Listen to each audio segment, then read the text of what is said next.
The Secret of the Fever and the Volunteer. The morning sun filtered through the kitchen windows of the Miller household, but the atmosphere was more like a high-stakes sports book than a quiet family breakfast. Bill Miller stood over his youngest daughter, Tina, who was perched on a stool with a look of weary resignation. "Make sure you put the thermometer in right, Lauren," Bill instructed his eldest daughter with a tone of mock authority. "We have to get an accurate reading." Lauren rolled her eyes, holding the digital device like a professional medic. "Dad, I know how to take a sick kid's temperature." "In my ear, Dad," Tina mumbled, her voice thick with a head cold. I know," Bill said, patting her shoulder distractedly. He turned to grab a plastic tumbler from the counter. "Tina, here is your sicky cup. Drink up." Bill leaned in, his eyes narrowing as he watched the thermometer. "Man, I sure hope that fever has gone down." Judy, Bill's wife, walked into the kitchen, wiping her hands on a dish towel. She watched the scene with a skeptical brow. "I don't know," she said, leaning against the counter. "I think it is going to be higher." Bill looked at her, a grin spreading across his face. "Sweet the way the two of you are fussing over Tina." The thermometer let out a sharp beep. Lauren pulled it back and read the screen. 101, she announced. "I win. Pay up." Bill groaned, reaching into his pocket and pulling out a crumpled bill. "Come here, Tina. You just lost me $10. I knew you had another degree in you." "I tried," Tina whispered, leaning her head against her hand. Judy stared at her husband and daughter in disbelief. "I cannot believe the two of you were betting on her fever," she said, her voice rising in mock indignation. "And you did not let me in on it." "My money is as green as hers," Bill retorted with a shrug. He turned his attention to his son, Brian, who was sitting at the table intensely studying a printed packet. "What are you looking at there, Brian?" "It is a list of community service jobs," Brian answered without looking up. Bill let out a sharp laugh. "Oh, my boy got arrested." "Try and get on highway cleanup," Lauren chimed in, leaning over Brian's shoulder. "You find a lot of neat stuff in the bushes." "Dad, I did not get arrested," Brian clarified, finally looking up. "I am thinking of doing some volunteering." "Oh, good for you," Judy said, her face lighting up with maternal pride. "Well, let us see. How can you contribute to society?" Bill leaned back, tapping his chin. "Oh, here is one. Give your father a foot rub." Brian stared at him blankly. "Well, I really see how that will look good on my college application. Plus, it is going to be a lot harder to type after I boil my hands." He went back to his list, running a finger down the page. "Oh, look. The hospital has an outreach program. Here is a lady with a back injury who needs some help around the house. She is a widow. Rose Grundy." Bill paused, his brow furrowed. "Wait a minute. I thought you were afraid of old ladies." "Dad, I was 4 years old, and Mrs. Bruno chased me around her yard holding her teeth and making them talk," Brian reminded him. "Yeah, she was funny," Bill chuckled, lost in the memory for a second. He then turned to Judy. "Bill, why don't you ever fill up Tina's humidifier? I end up doing it every time." "I think you just answered your own question," Bill replied smoothly. Later that afternoon, the house was a bit quieter. Judy found Brian in the living room still looking over the volunteer details. "Is that a volunteer list from school?" she asked. "Yeah, I am thinking of helping an elderly widow in the neighborhood," Brian said. Lauren walked through the room, heading for the stairs. "Aren't you afraid of neighbor boys?" "Stop it," Judy scolded her daughter. She turned back to Brian, her eyes misty. "I think it is sweet that you are doing your part to help out an older person. My Bri is such a good boy." "Mom, I am too old for that name now," Brian groaned. "I filed a tax return this year." "Oh, that reminds me," Bill shouted from the other room. "Could you file ours? You don't want Mommy and Daddy going to jail. Bring me the shoebox." "Oh, and by the way, you kids are my business partners, and we go to dinner a lot." Judy smiled at Bill as he walked in. "Our boy is grown up to be such a responsible young man." "Well, children live what they learn, Judy," Bill said, puffing out his chest. "It is all about good parenting." A few days later, Bill pulled the minivan into the driveway with Lauren in the passenger seat. "Thanks for picking me up from dance practice, Dad," she said. "You're welcome, honey," Bill replied. Lauren looked at him. You didn't pick me up. I called you. You said you were on your way. That is where I was going, Bill defended himself. I got in the car, and I automatically went to the mini-mart. I am sorry, Pumpkin, but the good news is we have plenty of beer. They walked into the house to find Judy standing in the kitchen with her arms crossed. Bill, I cannot believe you forgot her. Yeah, and I had to walk home because somebody took my emergency bus money out of my purse, Mom. Tina added, walking in behind them, looking slightly better but still annoyed. Well, I am sorry, honey, Judy said to Tina, but I had an emergency. The good news is we have a dozen frozen burritos to go with that extra beer. Linda, Judy's sister, walked into the kitchen looking distressed. Judy, can I ask you a little question about SEX? Will it make me BARF? Lauren asked, making a face as she headed for the fridge. Linda ignored her, looking at Judy. How long after you and Bill got together did he feel the need to start introducing? PRESIONS? I am still waiting on that, Judy replied. Because Perry wants to start taking our activities outside the bedroom, Linda explained, her voice dropping to a whisper. Well, as long as it is not outside my bedroom, I am cool with it, Bill shouted from the living room. He wants to do it in my car, Linda said. What is the big deal? Judy asked. Bill and I have done it in a car. Hell, we have done it in your car. Linda's jaw dropped. You two have been naked in my car?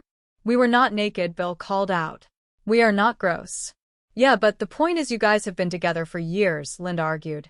I mean, don't you think it is a little early for Perry to feel the need to spice things up? Well, it just sounds like he wants to be a little adventurous with you, Judy said. He did mention you, right? You're not the one driving, are you? No, Linda snapped. I don't think so. The point is he won't let it go. He keeps bringing it up constantly. That is because men think of sex all the time, Judy stated. Bill walked into the kitchen. That is not true. I am not thinking about it right now. He paused for a second. Now I am. He shook his head. No, I am not. He blinked. Now I am. No, I am not. I am not. I am not. I am not. So, how is Tina? Linda asked, changing the subject. She is not feeling so good, Judy said. I don't think she's going to come down for dinner. Poor little thing. Dibs on her food, Bill said immediately. So, where is Brian? Linda asked. Is he helping out that old lady again? For the past 3 days, Judy said proudly. I am so proud that we raised such a sweet, giving boy. He got it from me, Bill added. Dibs on his food. No dibs on his food, Judy snapped. I don't think that old lady is even feeding him. I am going to fix him a plate and have you take it over to him. It will be my pleasure, Bill said, a strange glint in his eye. And then I'm going to call Brian and make sure he got it, Judy added. No, that is okay, Tina said, suddenly appearing in the doorway. I have plenty of dinner for myself. I am feeling a little better. I am hungry. Stupid children's aspirin. Across town, at a charming suburban house, Brian was busy tidying up a living room. Don't get up, Mrs. Grundy, he said. I will get it. Suddenly, the front door opened. Bill walked in carrying a covered plate.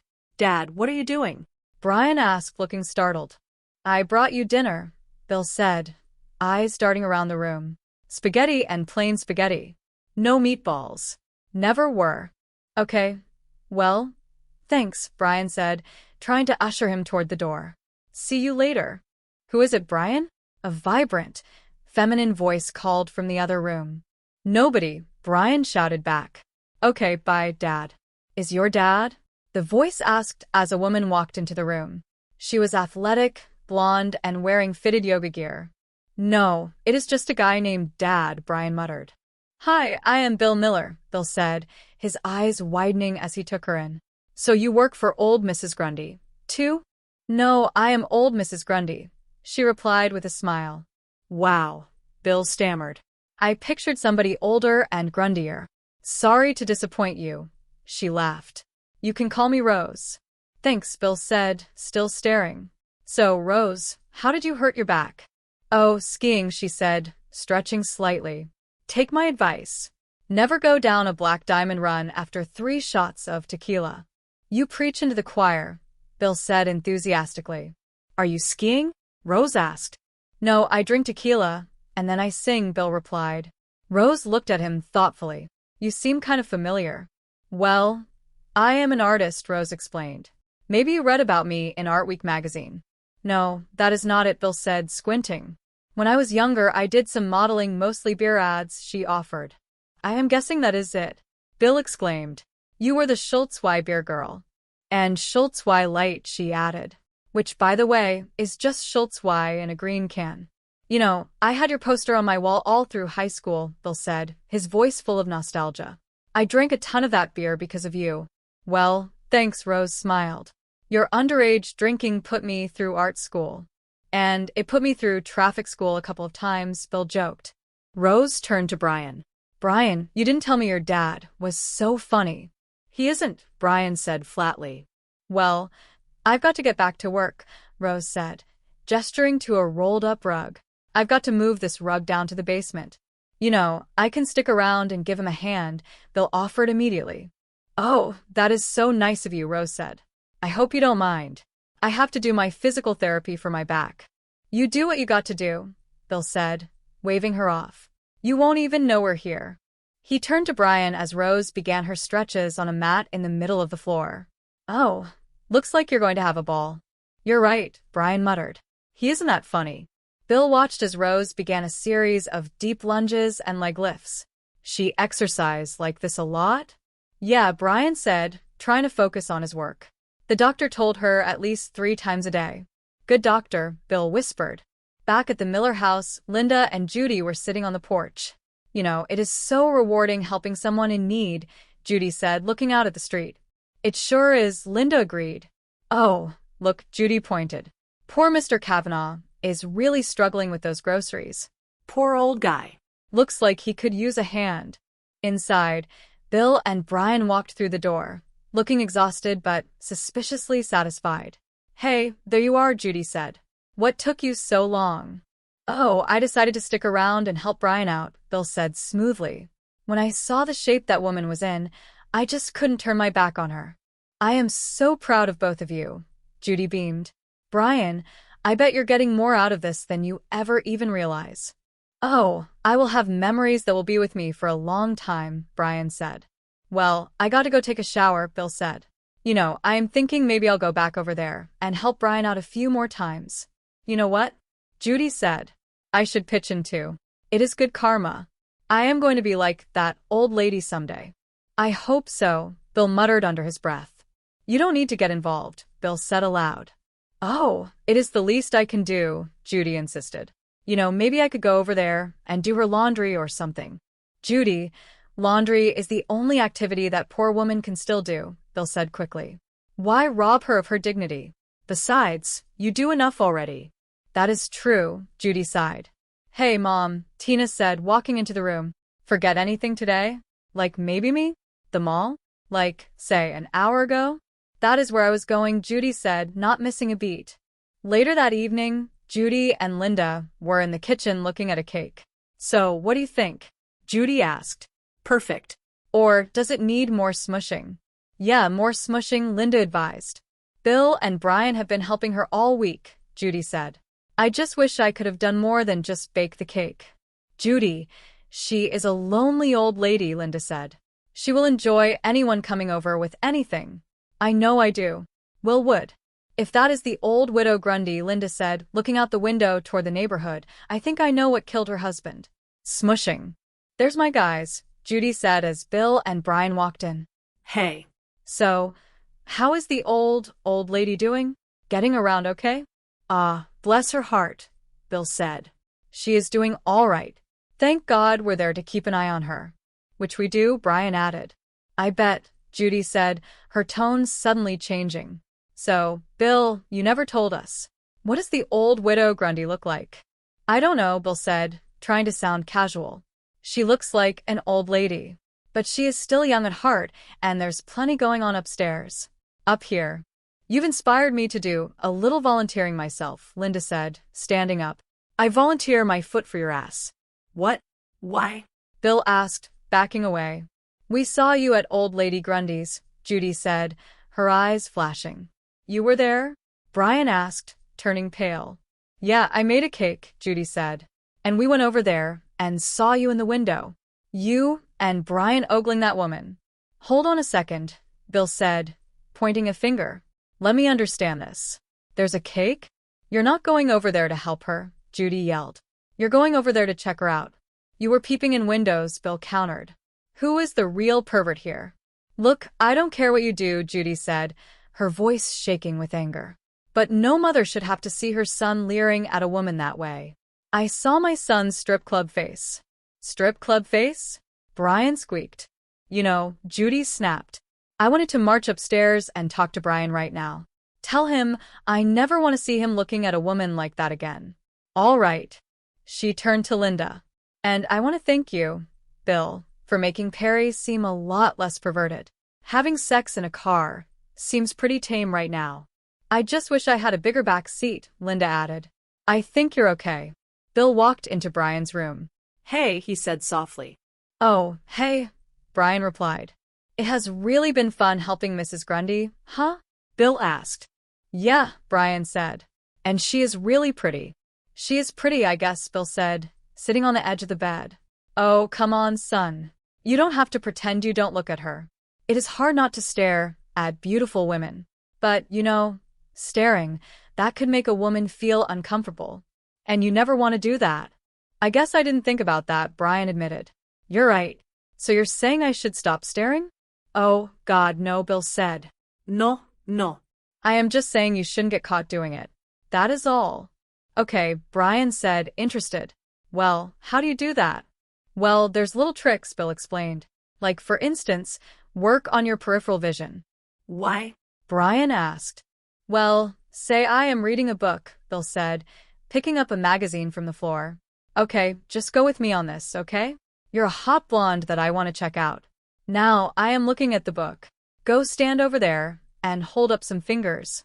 Brian walked to the corner of the room and held up his hand. 3, 5, 2.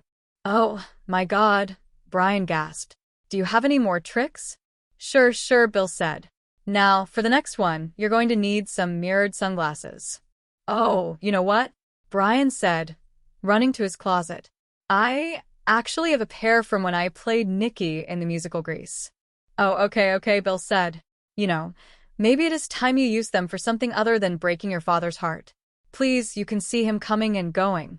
When she is coming, she cannot tell where you're looking, huh? And when she is going, pretend to clean them, and you get a nice rear view. I'd better write some of this stuff down, Brian said. We don't want any paper trails, Bill warned. This is more of an oral tradition passed down from father to son. I'd like to think that someday you'll leer at the woman who will eventually become your wife. Kind of like how your old man found the sweet piece of tail who became your mother. Dad, are you crying? Brian asked. No, Bill said, wiping his eyes. Bill walked back downstairs where Judy was waiting. Did you talk to him? She asked. Yep, Bill said. You'll never catch Brian leering at another woman again. A few days later, Judy and Brian were at the mall. Brian, this is so great, spending the day together, catching up, just like we used to, Judy said. Yeah, it was a lot of fun shopping for underwear and socks with my mom, instead of doing almost anything else, Brian said dryly. Well, you're just busy with school and everything, and I wanted a little time with my Bree, Judy said. I am sorry, Brian. Oh, you got a little something there. She reached out to wipe his face. Okay, Mom. What is going on? Brian asked, pulling back. You're treating me like I am 8 years old. Oh, who's too big for his mommy all of a sudden? Judy teased. I am, Brian said. Oh, you silly, Judy laughed. Now you want to split a hot fudge Godzilla sundae? No, that is a little heavy for me, Brian said. I think I'll just have a coffee and maybe a biscotti. You're having ice cream, young man, Judy commanded. Now, do you want gummy bears or sprinkles? I don't want. Brian started. Gummy bears or sprinkles? Judy repeated firmly. Sprinkles, Brian sighed. Now, why don't you find us a seat? Judy said. Back at home, Bill was lounging on the sofa when Judy and Brian returned. Hey, where have you guys been? Oh, a little shopping, a little browsing, a little checking things out, Judy said, holding up Brian's sunglasses. These look familiar to you? Yeah, Bill said, his voice cracking. I remember those from Brian's unforgettable performance in the musical Grease. Brian, go upstairs, Judy said coldly. Your father and I need to talk. Or Brian could reenact a scene from Grease, Bill suggested weakly. How about the one where you build him the race car? Come on, come on. Go upstairs, Judy ordered. Once Brian was gone, she turned on Bill. I wanted you to teach him not to leer at women. Instead, you taught him how to do it better. How did you know I taught him? Bill asked. Because I've seen those tricks a million times, Judy snapped. The glasses, the pretending to be reading a book, the after you man so you can politely check out her can. Oh yeah? Bill said. Well, if you've seen me check out women the whole time, how come you never get mad? Like you're going anywhere, Judy dismissed him. This is my baby boy, you're wrecking. Judy, I am going to tell you something about Brian that you're going to find very upsetting, Bill said, standing up. He is a man. Even though everything he says and does and sings about in musicals says differently, he is a man. And, as you yourself said, we think about sex all the time. Not the boy I raised, Judy insisted. I did not raise him to be one of you. What did you raise him to be? Bill asked. Oh, I don't know, Judy sighed, her anger deflating. I just missed the little boy who wanted me to tuck him in at night, when he got sick and I took care of him and wiped his nose and made him soup. Now he is checking out women, drinking coffee. It is like he doesn't want to be around me anymore. You know, if you want, you can tuck me in and make me soup, Bill offered. I can hardly do that, Bill, Judy said. Regardless, you're going to have to face the fact that he is growing up, Bill said gently. But he's my Bree, Judy whispered. He loves robots and yo-yos and hot fudge sundaes. Honey, he is a hairy, smelly, dirty man, just like the rest of us, Bill said. Although he does love robots. I guess you're right, Judy admitted.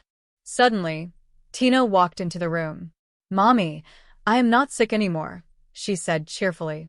Listen, I can smell again. Oh, good for you, Judy said. Although that is a mixed blessing in this house. Here, give me that, sweetie. It is full of germs.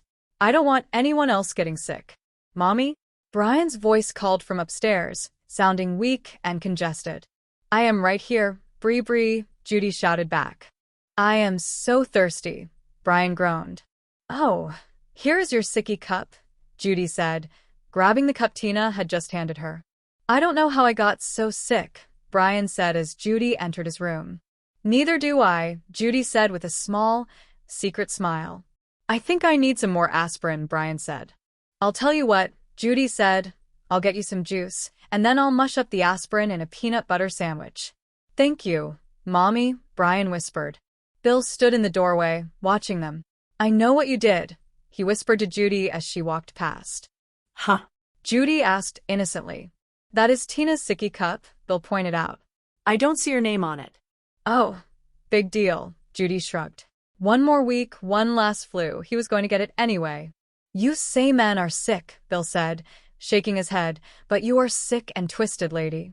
Says you, Judy retorted. Brian, I have your juice, Judy called out. Here comes Mommy to take care of you. She turned to Bill. Don't forget, I am the one who cooks all the food around here. If you want to stay healthy, you'll forget this ever happened. A few days later, Linda was at Rose Grundy's house. Oh, thanks for showing me these exercises, Rose, Linda said, stretching on a mat. I really did a number on my back the other day. How did you do it? Rose asked. Well, I was in the back seat of my car, Linda explained. Is this going to be a long story? Rose asked. Nope, Linda said. Pretty quick, actually. Okay, turn over, Rose instructed. Do the same thing on your stomach, and I'll go get you an ice pack. Linda sighed, leaning her head on her hands.